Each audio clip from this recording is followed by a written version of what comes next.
নমস্কার বন্ধুরা, মানবীর রান্নাঘরে আপনাদের সবাইকে স্বাগত জানাই। আমার আজকের রেসিপি পটল চিংড়ি। অনুষ্ঠান বাড়ির মতো পটল চিংড়ি কিভাবে বানাতে হয় সেটাই আমি দেখাবো আজকে আপনাদের। নিশ্চয়ই এইভাবে আপনারা অনেকেই করেন, তবু এটা আজকে আমি করেছি তাই শেয়ার করলাম রেসিপিটা আপনাদের সাথে। এখানে আমি 300 গ্রাম মতো চিংড়ি মাছ নিয়েছি। এটা চিংড়ি মাছটা আগে ভালো করে বেছে ধুয়ে নুন হলুদ মাখিয়ে 10 মিনিট রেখে দিচ্ছি। নিয়েছি কিছু পটল আর দুটো আলু, একটা বড় টমেটো।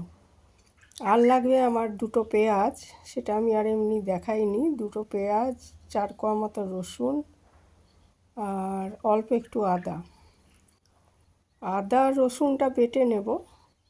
আর এদিকে আমি পটল আর আলু এইভাবে কেটে ধুয়ে নিয়েছি। আর এরপরে আমি একটা ননস্টিক কড়াই বসিয়ে দিয়েছি। এতে আমি 2 চামচ বড় চামচ সর্ষের তেল দিয়ে দিলাম। রান্নাটা সর্ষের তেলেই ভালো হয়, তাই আমি সর্ষের তেলেই করেছি। দিয়ে দিলাম ধুয়ে রাখা পটলগুলো, পরিমাণ মতো নুন আর হলুদ দিয়ে দিচ্ছি। এটা আগে খুব ভালো মতো ভেজে নিতে হবে। খুব ভালো মতো ভাজা হয়ে গেলে এটা আমি তুলে রেখে ওই তেলেই আলুগুলো ভেজে নেব। এই যে পটলটা ভাজা হয়ে গেছে, তুলে রেখেছি। এরপরে ওই তেলেই আলুটা ভেজে নিচ্ছি। খুব ভালো করে আলুটাও ভেজে নেব। এটার সময় আর হলুদ দিলাম না, ওইটা একটু হলুদ বেশি আছে, সেই জন্য আর এটা হলুদ দিলাম না। পটলটা একটু বেশি হলুদ দেওয়া হয়ে গেছিলো। আর একটু নুন দিয়ে দিলাম। পটল আলু দুটোতেই নুন দিলাম, কাজেই এরপরে আমি নুনটা বুঝে দেবো আর কি, যেন বেশি না হয়ে যায়। আলুটাও ভাজা হয়ে গেলে আমি এখানে চিংড়ি মাছটা হালকা করে ভেজে নিচ্ছি। চিংড়ি মাছ তো খুব কড়া করে ভাজি না আমরা, মোটামুটি হালকা করে ভেজে নিচ্ছি। চিংড়ি মাছটা ভাজা হয়ে গেছে। এবার এর মধ্যে আমি আরেকটু সর্ষের তেল দিয়ে দিচ্ছি। তেলটা একদমই ছিল না। সর্ষের তেল দিয়ে ফোড়ন দিচ্ছি শুকনো লঙ্কা আর একটু তেজপাতা। এটা একটু ফোড়নটা একটু গন্ধ ছেড়ে গেলে এর মধ্যে আমি দিয়ে দিলাম যে আমি দুটো পেঁয়াজ কেটে রেখেছি, মাঝারি সাইজে দুটো পেঁয়াজ কেটে রেখেছিলাম, সেটা আমি খুব ভালো মতো ভেজে নিচ্ছি।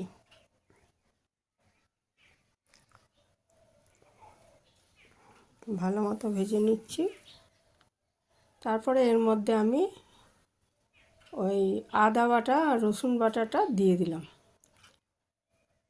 আদা বাটা রসুন বাটাটা দেওয়ার পরও একটু ভালো মতো ভেজে নিতে হবে, যেন কাঁচা গন্ধটা চলে যায়। তারপরে আমি এর মধ্যে 1 চামচ মতো জিরে গুঁড়ো আর 1 চামচ মতো জিরে গুঁড়ো দিয়ে দিলাম। আর একটু লঙ্কা গুঁড়ো দিয়ে দিচ্ছি। যে যেরকম ঝাল খাবেন সেই বুঝে দেবেন।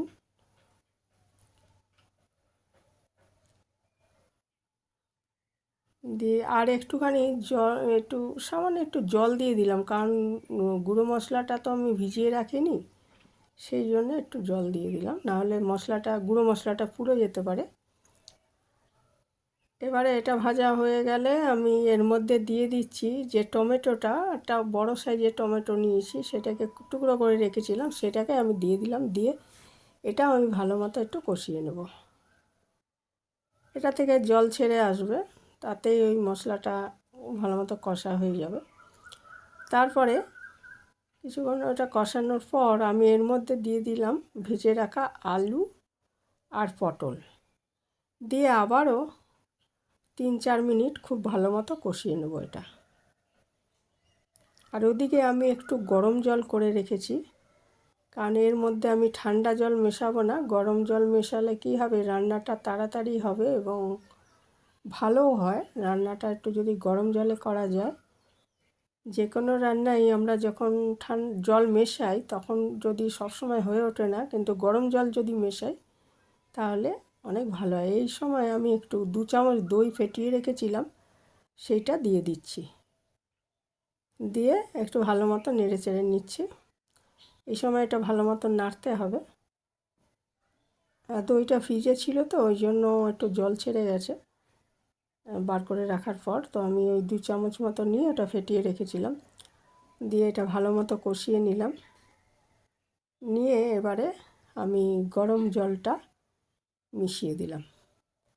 আমি যেরকম ঝোল রাখতে চাই সেই হিসাবেই জলটা মেশাতে হবে। এটা খুব বেশি ঝোল ভালো লাগে না, একটু মাখা মাখাই ভালো লাগে, সেই জন্য আমি খুব বেশি জল দিইনি। তো দিয়ে ঝোলটা তো জলটা দেওয়া মাত্র ফুটতে আরম্ভ করেছে। এর মধ্যে চিংড়ি মাছগুলো আমি দিয়ে দিলাম ভেজে রাখা, দিয়ে ঢাকা দিয়ে মিনিট 5 রান্না করে নিলে আমার রেডি হয়ে যাবে রান্নাটা। মিনিট 5 পরে আমি ঢাকাটা খুলে এর মধ্যে মিশিয়ে দিলাম একটু গরম মশলা, মানে 2টো ছোটো এলাচ, একটু দারচিনি, এগুলো আমি শুকনো খোলায় ভেজে গুঁড়ো করে রেখেছিলাম, সেটা মিশিয়ে দিলাম। আপনারা কেনা গরম মশলাও দিতে পারেন। দিয়ে মিশিয়ে দিয়ে আঁচটা বন্ধ করে আমি 2 মিনিট ঢেকে রাখবো। তাহলে আমার এটা পরিবেশনের জন্য তৈরি হয়ে যাবে। গরম ভাতে এটা খুব ভালো লাগে খেতে, রুটি দিয়েও ভালো লাগবে, কিন্তু গরম ভাতে অনেক বেশি ভালো লাগবে। তো এই ছিল আমার আজকের রেসিপি, এখানেই শেষ করলাম। ভালো থাকবেন সবাই।